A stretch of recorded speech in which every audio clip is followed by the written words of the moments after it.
तुमच्या हरांपुढे मला हार खावी लागली।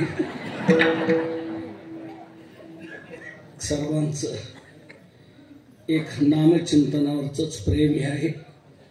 तुमचा सर्वांचा आशीर्वाद असावा।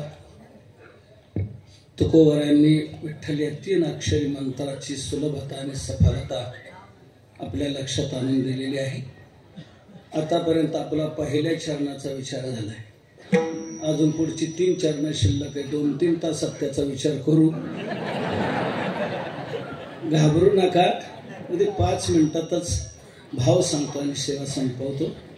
तुकोबराय म्हणतात विठ्ठला 3 अक्षरी मंत्र आहे, अवघड नसून सोपा आहे।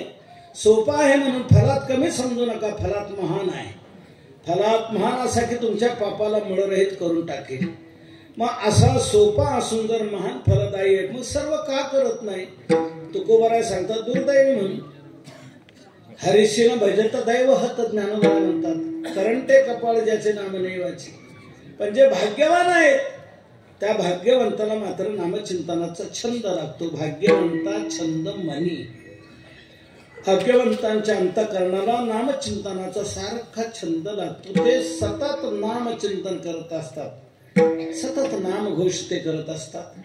छंद सगळ्यांना आहे, छंद नाही असं आपल्याला एकही माणूस सापडणार नाही। फक्त कशाचा छंद याच्यात मात्र विभिन्नता आहे। कोणाला कशाचा छंद तर कोणाला कशात, कोणाला प्यायचा छंद, कोणाला गटारात पडायचा छंद, कोणाला भलतं खायचा छंद, कोणाला भलतं करायचा छंद, कोणाला कशाचा बहुता छंदाचे बहु असे जन। जसा फुंद असतो ना तसा छंद असतो। छंद हा फुंदावर अवलंबून आहे। आपुल्याच फुंदे जेथे तेथे घेती छंदे। तेव्हा छंद सगळ्यांच्या ठिकाणी आहे। आता ते सगळे छंद मी सांगत बसत नाही, का तर लोकांचे छंद कीर्तनात सांगण्याचाही मला छंद नाही, म्हणून मी ते छंद सांगत बसत नाही। त्या अन्य छंदांच्या मागे जाऊ नका, तर नामचिंतनाचा छंद लावून घ्या। छंद हरीच्या नामाचा शुचिरभूत सदावाचा, लागो हाच छंद मना गोविंद गोविंद, ऐसा मना छंद लावे रे अभ्यास। गोविंदाचा नामचिंतनाचा छंद आपल्या जीवनात लावून घ्यावा। तो छंद लावला की आपलं कल्याण होईल। गोविंद गोविंद मना लागले छंद, मग गोविंद ते काय भेद नाही देवात आहे। म्हणून हा छंद आपल्या जीवनात लागावा। जे भाग्यवान आहेत त्यांना छंद लागतो, ते सतत नामचिंतन करत राहतात। आणि कानाने ऐकायचं झालं तर त्याचंच कौतुक ऐकतात। कोड कानी ऐकती, कानी कोड ऐकती। आपल्या कानाने ते नामाचंच कौतुक ऐकत असतात। कारण भरोनिया ऐकेन तुझी कीर्ती। म्हणून ज्याला भाग्य आहे, छंद हा पुण्याचा वाटा आहे, त्यांना हा छंद लागतो। सतत ते नामचिंतन करत राहतात, कानाने त्याचं कौतुक ऐकतात। पण का हो तुकोबराय, तुम्ही आम्हाला हा छंद लावून द्यावा असं सांगता, पण एक आमची अडचण सांगू का? म्हणजे काय, आमचं जुनं रेकॉर्ड खराब आहे। भयानक वाईट वाईट कृत्य आमच्या हातून घडलेली आहेत, नको नको ती घडलेली आहेत। आणि आम्ही आता जर तुमच्या त्या विठ्ठलाच्या पुढे आलो आणि ते करायला लागलो तर तुमच्या विठ्ठलाला आमचं मागचं रेकॉर्ड दिसल ना सगळं, की आम्ही काय काय धंदे केलेत, काय काय कसं केले, कसं लागलो, कसं वागलो, तो ते पाहिल ना। आणि मग आम्हाला लगेच शासन तसं करेल ना। तुकोबराय म्हणतात नाही, मना तुम्ही शंका आणू नका। आमचं विठ्ठल हे दैवत असं आहे, जो नामचिंतनाकडे वळलाय ना, नामचिंतन जो करू लागलाय ना, भगवान त्याचं मागचं रेकॉर्ड काहीच पाहत नाही, त्याची फाईल बंद करून टाकतो, मागचं सर्व त्याचं सोडून देतो। विठ्ठल हे दैवत भोळ आहे, अतिशय भोळ आहे। म्हणून तुम्ही मनात शंका आणू नका। अभंगाच्या 3ऱ्या चरणात तुकोबराय सांगतात, विठ्ठल हे मनात ही शंका आणू नका। तुम्ही विठ्ठलाचं चिंतन करत राहा, कानाने त्याचं कौतुक ऐका, सतत तुमच्या मनाला तो छंद लागू द्या। तुम्हाला अनुताप निर्माण झाला आणि तुम्ही नामचिंतनाकडे वळले का, ते आमचं विठ्ठल हे दैवत तुमचं ते मागचं काय पाहणार नाही। हे दैवत भोळ आहे, भोळ। विठ्ठल हे दैवत भोळे, भोळे भाविक हे जुनाट चांगले, तुका म्हणे भोळा भाविक हा देव, भाविक गे माये भोळे गुणाचे. भगवान हा भोळा आहे. कोणी म्हणेल तुकोबारा तुम्ही तर काकड्याच्या भोपाळ्याच्या म्हणे त्याला चतुर म्हटले, चतुरातू शिरो म्हणे. आणि मग तुम्ही भोळ कसं म्हणता, मग तो चतुर आहे का भोळा आहे? तो दोन्ही आहे. काही माणसांचा दुहेरी स्वभाव असतो, आज साहेबांतच आहे का ते तलाटे भाऊसाहेब तुमच्याकडे आले ते कसे काय येतात? ते तसे चांगले आहेत आणि तसे ते वाईट आहे.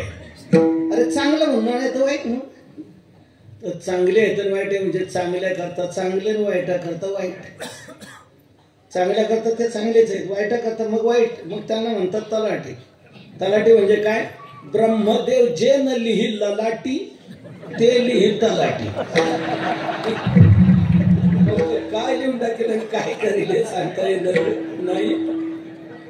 तर तो चांगल्या करता चांगला आणि वाईटा करता वाईट, असं भगवान हा इथे कोणी तलाट्या शेती सोडून वर का बाकीच्या. काही माणसाचा दुहेरी स्वभाव असतो. अवच्छेदक भेदाने दोन विरुद्ध धर्म एका ठिकाणी राहू शकतात. म्हणून इतरांकरता तो चतुर आहे, पण भक्तांकरता तो भोळा आहे. इतरांकरता चतुर आहे, भक्ताकरता तो भोळा आहे. मला सांगा, सुदाम्याने 3 मुठी पोहे दिले, त्या 3 मुठी पोह्यावारी सोन्याची नगरी देणं हे चतुराच्या लक्षणात बसेल का? हे भोळ्याच्या लक्षणात बसेल. तर तो भक्ताकरता भोळा आहे आणि इतरांकरता चतुर आहे. म्हणून तुम्ही नामचिंतनाकडे का लागलात की भगवान तुमचं मागचं काहीच पाहत नाही. भगवान काही पाहत नाही का? तुकोबारांनी जामीनकी स्वीकारली म्हणून. तुकोबारा म्हणतात आम्ही गावोगाव गेलो, लोकांना सांगितलंय नामचिंतन करा, विठ्ठल या 3 अक्षर मंत्राचा जप करा. 8 दिवस सप्ताह केला, 3-3 तास केलेलं आहे नामचिंतन. लोकांना सांगितलेलं आहे की नामचिंतन करा, अनुतापयुक्त व्हा, भगवान तुमचं मागचं काही पाहणार नाही. तुकोबारा म्हणतात देवा त्यांचं मागचं काही पाहायचं नाही. कसं काय म्हणतात? पुढे काय केलं मग? आम्ही जामीनदार आहोत. भगवंताची तुकोबारांनी जामीनकी घेतलेली आहे. केली मग नको पाहो, केलेली कर्म असते ती तू अजिबात पाहायची नाही. पण पुन्हा काय झालं तर आम्ही हे ना जामीन, मी जामीन आहे ना. जामीनदाराला पकडतात ना पहिलं, जामीनदाराकडून वसूल केलं जातं. जामीनदार तुकोबारा म्हणतात मी जामीनदार आहे. भगवान भक्ताचं मागचं काहीच पाहत नाही. तुकोबारा म्हणतात असं ते भोळं दैवत आहे. भोळा आहे म्हणून कोणी त्याच्या मागं लागेल भक्ताच्या? तुकोबारा म्हणतात नाही, कोणी कसं लागेल? काळाने त्याची इच्छा धरू नये, चाड काळे न धरावी. काळाने त्याची इच्छा धरायची नाही, काळाची सत्ता नामधारकावर नाही. तुका म्हणे भेने काळ नये तेने राणे. एका जनार्दनी वासुदेव चिंतिता यम काळ दूत पळती नाम ऐकता. म्हणून यम काळ दूत हे सर्व नामाच्या पुढे घाबरतात, बाजूला जातात, पळून जातात. तुकोबारा म्हणतात काळाने त्या नामधारकाची इच्छा धरू नये, चाळ काळे न धरावी. भाग्यवंता छंदवनी कोडकानी ऐकती. मासा तो नामचिंतन करणारा कोणी असो. तुकोबारा म्हणतात नव्हे ना कोणत्याही जातीतला का असेना, भगवान ती जात पाहत नाही, भगवान त्याचं नाम पाहतो. संत जात पाहत नाहीत, भगवान जात पाहत नाही. जात पाहत आहे शासन. शासनच म्हणतं कोणी तुम्ही जातीचा दाखला घेऊन या. संत जात पाहत नाही की भगवान जात पाहत नाही. भगवान म्हणतात माम ही पार्थ बपाश्रित्य ए पिश्य पापयो नय स्त्रियो वैश्यास तथा शूद्रास्ते पियांती परांगतीन. तुका म्हणे नाही जाती सवे काम ज्याचे मुखी नाम तोची धन्य. म्हणून तुका म्हणे भरते याती विठ्ठल चित्ती तो धन्य. तो कोणत्या यातीतला असेल का? तुका म्हणे याती होका तयाची भरती. कोणत्या जातीतला असला तरी मी जात पाहत नाही. भगवंताने कोणाचंच काहीच पाहिलं नाही, त्यांचं फक्त प्रेम पाहिलं, नाम पाहिलं. व्याधाचं आचरण पाहिलं नाही, ध्रुवाचं वय पाहिलं नाही, गजेंद्राची विद्या पाहिली नाही, विदुराचा वंश पाहिलं नाही, उग्रसेनाचं पौरुषत्व पाहिलं नाही, सुदाम्याचं धन पाहिलं नाही. भगवंताने त्यांचं प्रेम पाहिलं.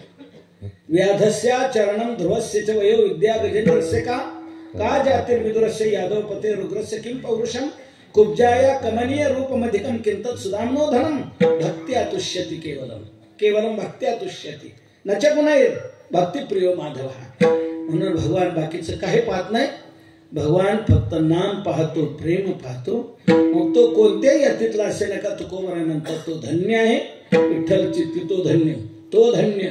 त्याचं शरीर धन्य, त्याचं तोंड धन्य, त्याचे आईबाप धन्य, त्याचं गाव धन्य, त्याचा देश धन्य. धन्य धन्य ते शरीर जेथे नामघोष होय निरंतर, ते शरीर धन्य आहे. त्याची जात धन्य, धन्य त्या जाती, धन्य त्या जाती नारायण चित्ती साठवला. त्याचे आईबाप धन्य आहेत, धन्य माता पिता, त्याचं गाव धन्य आहे. धन्य तोच ग्राम जेथे हरीचे दास धन्य आहे. आणि त्याचा देश धन्य आहे, जेथे वैष्णवांचा वास. धन्य भूमी पुण्य देश. म्हणून वैष्णवांचं नामधारकांचं सर्व काही धन्य आहे. म्हणून आपण आपल्या जीवनामध्ये धन्यता मिळवावी. आपला धिक्कार होईल असं कोणी वागू नये. आपले धन्यता होईल अशी आपल्या जीवनाची वाटचाल करावी. दुर्व्यसनं सोडावीत, दुर्वर्तन सोडावीत. गळ्यात पवित्र तुळशीची माळ घालावी, ती मारायच्या आत घालावी. एकूणच परमपूज्य गुरुदेव मामासाहेब दांडेकर म्हणत असत, आपण आपल्या जीवनामध्ये माणूस माळ घालणं म्हणजे माणूस बनणं. मनुष्याने आपल्या जीवनात कसं वागावं, कसं राहावं, काय करावं. वाईट काही करायचंच नाही, चांगलं केल्याशिवाय राहायचं नाही, याची वचनबद्धता म्हणजे माळ घालायची आहे. देहावर तुळशीपत्र ठेवायचं आहे. देह देवाला समर्पित करायचा आहे. देवा आम्ही आता तुझे आहोत. इथून पुढची वाटचाल आपली देवाला आवडेल अशी व्हायला आहे. देवाला काय आवडेल? चांगलं आवडेल का वाईट? चांगलं आवडेल. तेव्हा वाईट खाणं, वाईट पिणं, वाईट बोलणं, वाईट कोणतीही कृती देवाला आवडणार नाही. वाईट सर्वस्वी टाळायचं, चांगलं ते जीवनात करत राहायचं की आपण देवाला आवडते होऊ. म्हणून असा हा नामसप्ताह आपल्या इथे घडतो आहे. अतिशय भाग्य आहे आपल्या गावचं. आणि नामसप्ताह घडून त्याचं नामघोष 3 तास विठ्ठल मंत्राचा जप चालतो आहे, घडतो आहे. दाता तोच एक जाणा नारायणा स्मरावी. भगवंताचं स्मरण घडतो तो खरा दाता आहे. अनेक नाशिवंते काय नसरे आहे ज्याच्याने. आणि आपल्या मुखामध्ये नाम येत आहे. आणि एक नाम आपल्या मुखामध्ये आलं की अनंत पुण्य तयार होतात आणि पाप किती असलेलं जातं. म्हणून आपण या नामचिंतनात सहभागी व्हा. गेलेले दिवस जाऊ दे, तेवढी झाली नुकसान आपली. पण आता उरलेले दिवस आहेत. एकच दिवस राहिला, उद्याचाच दिवस राहिलेला आहे. पण तेवढा दिवस आता सर्वांनी या आणि या नामचिंतनात सहभागी व्हा. कोणी गैरहजर राहू नका. नामचिंतन सतत घडत राहावं. काला झाल्यानंतर बंद करू नका. दररोज आपल्या जीवनात जितकं होईल तितकं नामचिंतन करत राहावं. आणि मी सांगितलं आपल्याला की कोणत्याही वेळात कुठेही कोणालाही कसंही हे नामचिंतन करता येतं. तेव्हा आपल्या जीवनातली वाटचाल करत करत जितकं नामचिंतन करता येईल तेवढं करावं. झालेली सेवा भगवंताच्या चरणी, संतांच्या चरणी, जोग महाराजांच्या चरणी समर्पित करून एकच करणं भागतो. तुम्हाला सर्वांच्या अंतःकरणात हे सद्विचार निर्माण व्हावेत, ते रुजावेत. आणि आपण दुर्व्यसनापासून, दुर्वर्तनापासून, दुराचरणापासून परावृत्त होऊन सत्पथगामी बनून आनंदाचे सम्राट होत अशा अभंग नजरेसमोर ठेवा. अभंगाप्रमाणे आपलं जीवन बनवा. हेच अभंग आपल्याला तारणार, नक्की तारणार. कशावरून? हो, ह्या अभंगाने दगडांना तारले, आपल्याला का नाही तारणार? तुकोबरायांच्या अभंगाने दगडाला तारले की नाही? रामेश्वर भट्टाने दगड बांधून या अभंग बुडवले होते. इंद्रायणीच्या डोहात दगड बांधून बुडवले. पण तुकोबरायांनी त्याच डोहाच्या कड्याला 13 दिवस अन्न पाणी वर्ज करून अनुष्ठान केलं. तर ते बुडवलेले अभंग दगडांना घेऊन वर आले. 14व्या दिवशी ते वर आले. भगवंताने बालवेशात त्यांना दर्शन दिलं. बघा तुकोबराय, तुमचे ते अभंग बुडवलेले ते दगडाला घेऊन वर आलेले. तुकोबरा म्हणतात, मला नका सांगू, ज्यांनी बुडवायला सांगितले त्यांना सांग. त्यांना दृष्टांत दिले रामेश्वर भट्टारेकरांना. ते आले, त्यांनी पाहिलं तर खरोखर हेच हाच दगड मी आणला होता आणि बांधला होता. ही अशी गाठ मीच मारली होती. हेच ते 18 दिवस पाण्यात होते पण एक थेंब लागला नाही. कोरडेच्या कोरडे राहिले आणि तिथून पुढे आपल्याला मिळाले.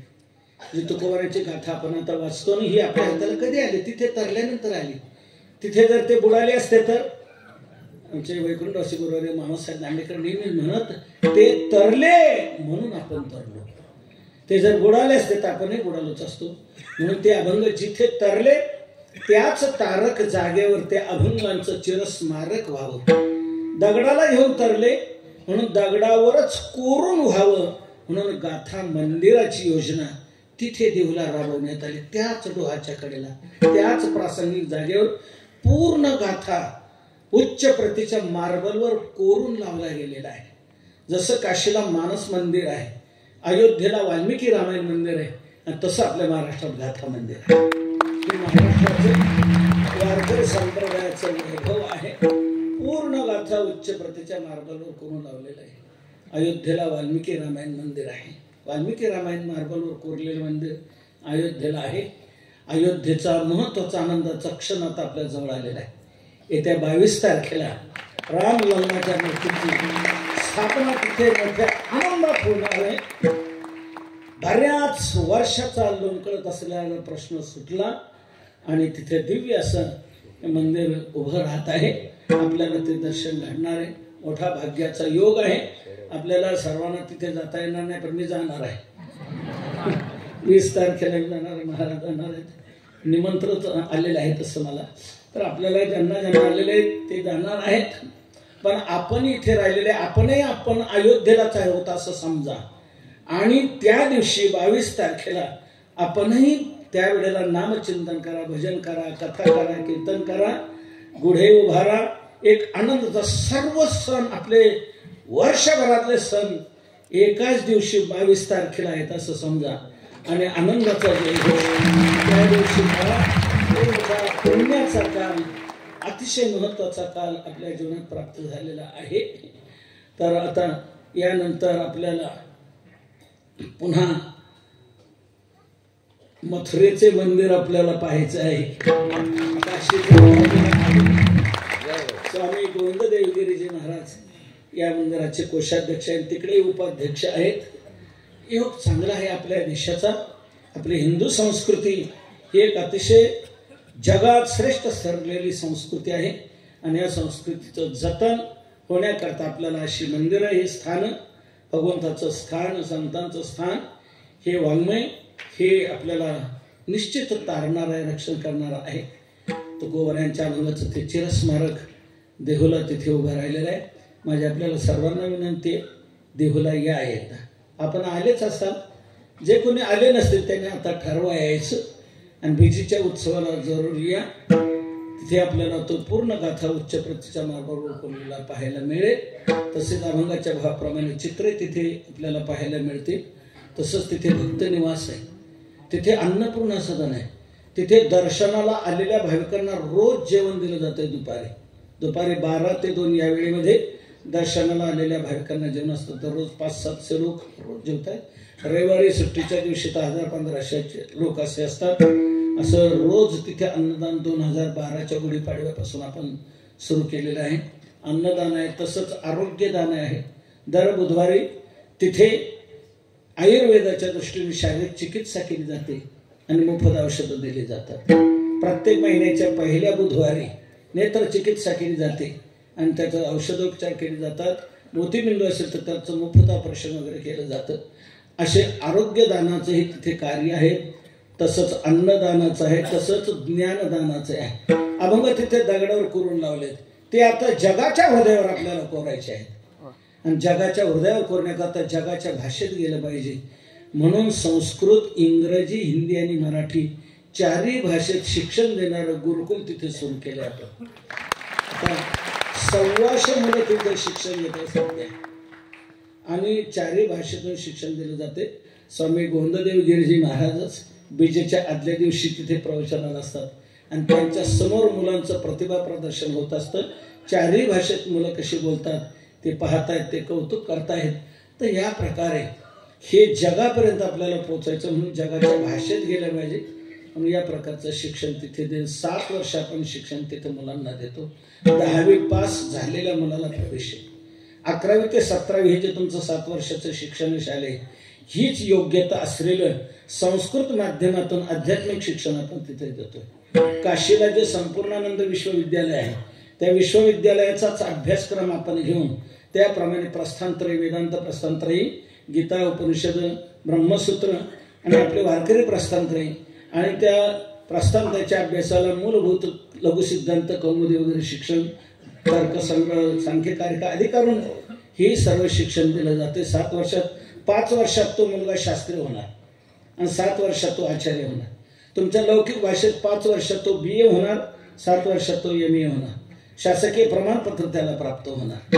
अशा प्रकारचं शिक्षण तिथं जलसुरी पहिली बॅच आता या वर्षी बाहेर पडलेली आहे आणि त्याचा निकाल पूर्ण 80% मार्क मिळून सर्वच्या सर्व पास झालेले आहे. आणि हा निकाल कधी लागला सांग का? आपला देश सर्व जगात श्रेष्ठ ज्या दिवशी ठरला, आपलं यान चंद्रावर जाऊन ज्या दिवशी पोहोचलं ते तिथे पोहोचलं, हा निकाल बाहेर आला. या प्रकारचं शिक्षण तिथे आहे. कोणी म्हणे मग 7 वर्ष इतकं शिक्षण तिथे दिलं जाते, मग तर फी तर खूप असेल. नर्सरीपासून किती फी लागते आम्हाला माहित आहे. हे उच्च शिक्षण फी तर खूप असेल. लक्षात घ्या, 1 नया पैसा नाही, 1 नया पैसा नाही. राहणं मोफत, जेवण मोफत, शिक्षण मोफत. 7 वर्ष याप्रमाणे मुलांची काळजी घेतली जाते, त्यांना शिक्षण दिलं जातं. मुलांनी एकच करायचं, फक्त अभ्यास करायचा आणि त्यांनी तो अभ्यासच केला पाहिजे. त्यांनी अभ्यास करायचा, त्यांच्या बाकीच्या गरजा आपण भागवायच्या आणि या प्रकारे त्यांना शिक्षण दिलं जाते. 7 वर्षात ते मुलं तयार होणार, 4 भाषा तयार होणार.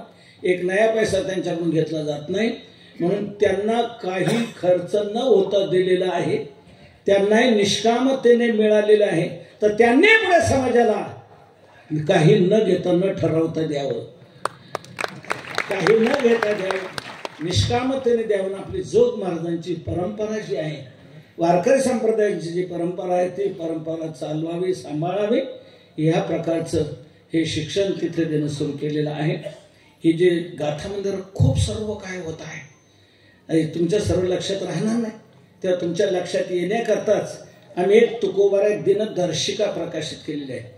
गाथा मंदिराचं चित्र आणि त्याच्या पाठीमागे गाथा मंदिराची सर्वांगीण माहिती आणि पूर्ण वर्षभराचं पंचांग कॅलेंडर रूपाने आर्ट पेपरवर आपण प्रकाशित केलेलं आहे.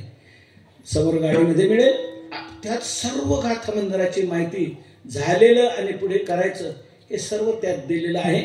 आणि दैनंदिन जीवनात ते आपले उपयोगाला घरात कॅलेंडर लावा. आता जानेवारी सुरू झालंय, कोणतं तरी कॅलेंडर आपण घरात लावणार, त्याच्यावर कोणती चित्र असतील कोणास ठाऊक. ती विचित्र चित्र पाहण्यापेक्षा गाथा मंदिराचं, देवाचं, संतांचं चित्र पाहावं. जाता जाता दर्शन घडेल. चतुर्थी कधी आहे, चंद्रोदय कधी, एकादशी कधी, हे सर्व त्यावर कळेल आपल्याला. दैनंदिन जीवनात वर्षभर त्याचा उपयोग होईल. आणि खिशात तुकोबारा दिनदर्शिका ठेवा. रोज निशी खिशातलं पंचांग 17 महिने ते काम देईल आपल्याला. समोर आपण उपयोग करून घ्यावा. असून संतांचे विचार, तुकोबारांचे विचार हे आपण आपल्या जीवनात धारण करावेत आणि आपण सर्वजण या विचाराचे पायी बनवत आपल्या ग्रामस्थांना सर्वांना पुन्हा धन्यवाद देतो की आपण या नामचिंतनात सहभागी आहात, या मंत्र जपात सहभागी व्हात. आपल्याकडून आमचे अरुण महाराज हे घडवतात, सर्व आमचे गुरुवर्य वैकुंठवासी नथसिंग बाबाचे दौरा मंडळ हे सर्व आपल्याकडून घडवत आहे. तेव्हा आपण या साधनेत राहावं. निश्चित भगवान आपल्याला हे आनंद दिल्याशिवाय राहणार नाही. ज्ञानेश्वर